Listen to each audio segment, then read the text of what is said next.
Au Zimbabwe, le gouvernement a pris des mesures pour éviter une crise alimentaire imminente. Le Bureau national des acquisitions a autorisé le Bureau de gestion des céréales à importer de façon urgente 230 000 tonnes de maïs du voisin zambien. 30 000 tonnes seront fournies immédiatement pour faire face à la famine en raison de rapports alarmants indiquant qu'il ne restait que quelques semaines de réserve. Cela, selon des officiels, sera réglé en peu de temps.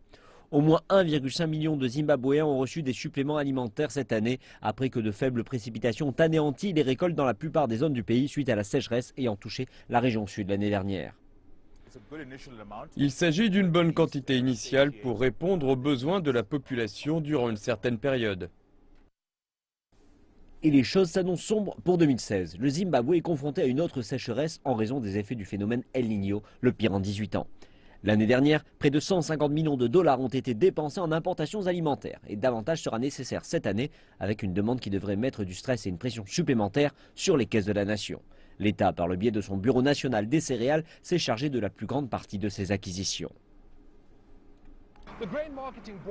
Le Bureau national des céréales dispose d'un financement faible et n'est pas parvenu à payer les fermiers locaux pour leur livraison aux silos nationaux au cours des dernières années. Et ce sont ces insuffisances locales qui ont amené des acteurs privés à prendre part au processus.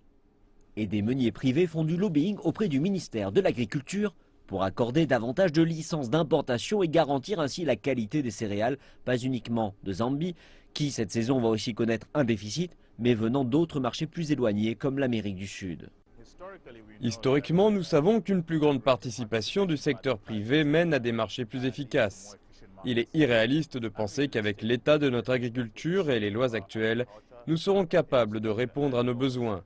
Le secteur privé peut intervenir d'une manière plus importante et garantir qu'il y a une quantité optimale de maïs.